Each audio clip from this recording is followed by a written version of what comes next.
ایک مرتبہ ایک بہت بڑا طاقتور شامی پہلوان آیا، اس نے مبارز طلبی کی اور امیر المومنین نے لباس پہنا چہرے کو چھپا کر صرف 13 یا 14 سال کی حضرت عباس کو بھیجا۔ حضرت عباس علیہ السلام تلوار سے نہیں نیزے سے جنگ کرتے تھے۔ نیزے میں ان سے زیادہ بہادر عرب میں کوئی نہیں تھا، اور جب پانی لینے چلے تو نیزہ ہی ہے آپ کے ہاتھ میں، اور جب بازو کٹ گئے تو دانتوں میں دبا کر نیزے سے 70 آدمیوں کو قتل کیا ہے۔ اور جب وہ نیزہ بھی گر گیا حضرت عباس کا اور مشق کو دانتوں میں دبایا ہے، اور اس وقت اپنی ٹانگوں سے، گھوڑے کو اس وقت تک سوار تھے، 80 آدمیوں کو قتل کیا ہے اپنی ٹانگوں سے۔ یہ شجاعت کا عالم، یعنی کسی مرحلے پر زخم کی حالت میں حضرت عباس کی شجاعت رکی نہیں ہے۔ ویسے تو دراز تھے، مگر ایک ریزن عارفین نے یہ بھی لکھا ہے کہ علم ہاتھ میں تھا تو اور بلند تھا، تاکہ میان لشکر پہنچے، لشکروں کے درمیان ہو، علم بلند ہو، بیویاں علم کو دیکھتی رہیں، ان کی آس قائم رہے۔ تو حضرت عباس اور بیویوں کی صرف آس نہ تھے، ان کی قیادت پر خود امام نے کہا الان انکسرت ظہری وقلت ہیرتی۔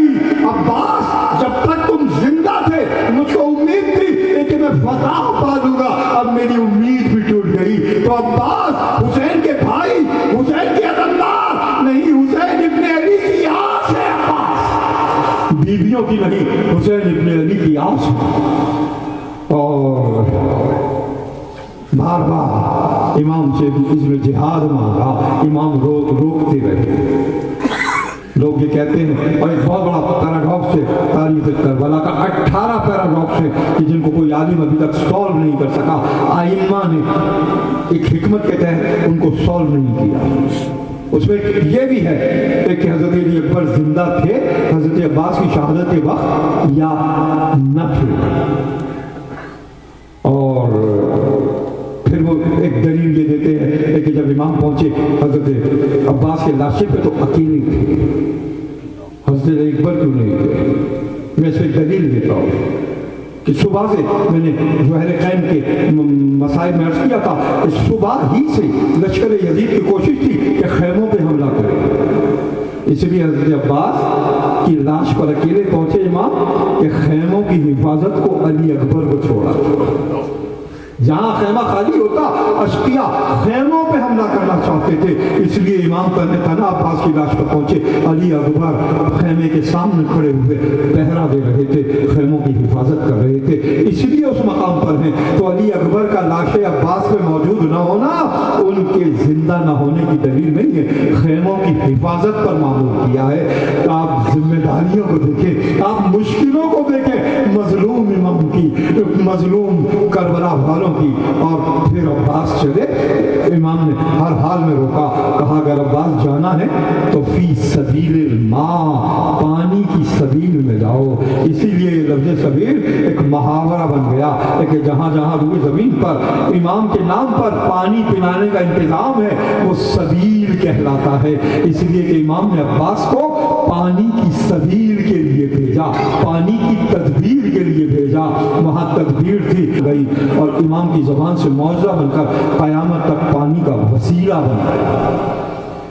اور یہ عالم تھا، حضرت عباس امام سے گفتگو کرتے ہی تھے ایک سکینہ آ گئی کہ چچا جس کا آپ جیسا بہادر چچا ہو، جس بھتیجے کا وہ بھتیجی 3 دن کی پیاسی ہو چچا، اور مسلسل حضرت عباس کے کانوں میں بچوں کی آوازیں آ رہی تھی، العطش العطش، کہا سکینہ اپنا مشکیزہ لے آؤ۔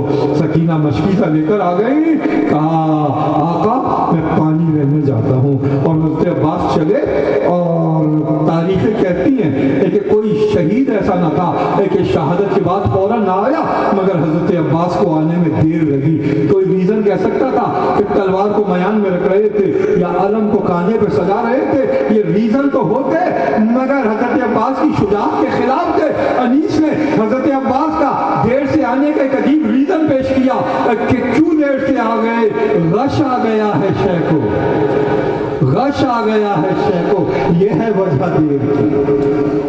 آمد ہے کربلا کے نیستان شیر کی، آمد ہے کربلا میں شیر کی گہری سے چل چکی ہے سواری دلیر کی. جاسوس کہہ رہے ہیں نہیں راہ پھیر کی, غش آ گیا ہے شے کو یہ ہے وجہ دیر کی. ہوشار ہوش خوشبو ہے دشت میں باد بہاری قریب ہے, ہوشیار غافلو کہ سواری قریب ہے. اور پھر علی کے شعر نے فرات کا رخ کیا اور علم دوش پر ہاتھ میں نیزہ اور مشق آپ کے شانے پر, اور آپ چلے. میں نے ابھی ایک ریسنٹ مجلس میں حضرت عباس کی پڑھا تھا کہ 4000 افراد پانی کو روکنے کے لیے کھڑے تھے, اور اس عالم میں کھڑے تھے لیکن 4 افراد 4000 میں سے 1000 تیر کمانوں میں لگائے ہوئے جیسے زمین پر لے کے ہوتے ہیں ایکشن میں, اس طرح سے تھے فرات کے کنارے.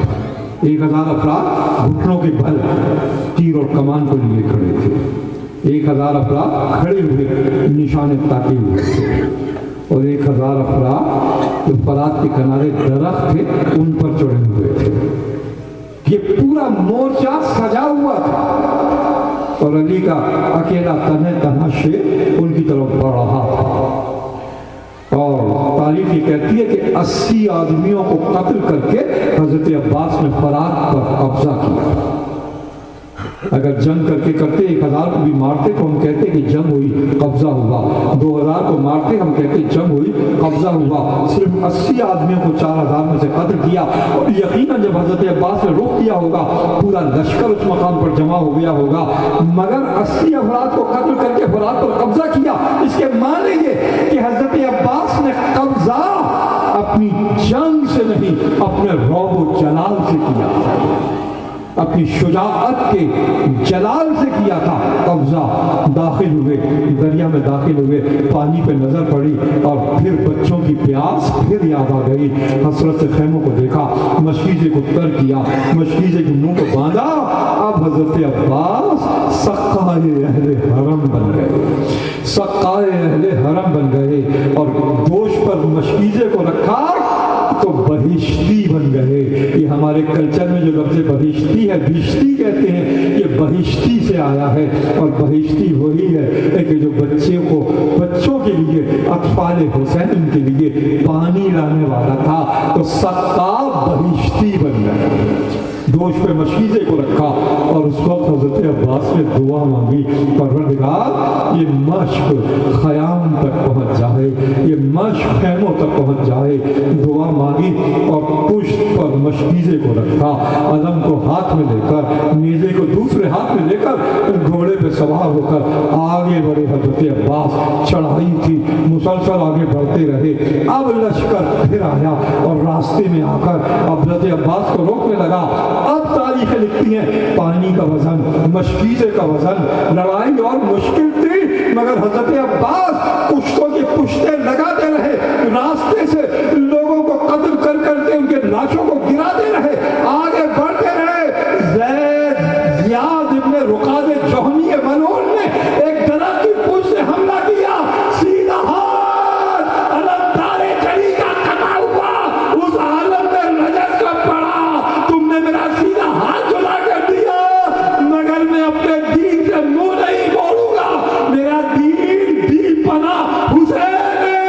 آگے بڑھے اور پھر ایک ظالم نے وار کیا.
انا للہ وانا الیہ راجعون سيعلم الذين ظلموا أي يوم منقلب ينقلبون پروردگار وہاں کے شہیدان کربلا وہاں کے اسیران کربلا وہاں کے باب الحواری جب العباس علیہ السلام جو مومن معاملات پر چکے تسلیم مغفرت فرما جو دنیا تو کبھی تو امان میں رکھ عزاداران امام جو زمین پر جہاں جہاں ہیں ان کے جان و مال و عزت و آبرو کی حفاظت فرما پریشانوں کی پریشانیوں کو دور فرما اور ملت اسلامی کو اتحاد و اتفاق عطا فرما اپنے نور کا حجت کا ظہور جلب فرما ماتم حسین کیجئے یا سید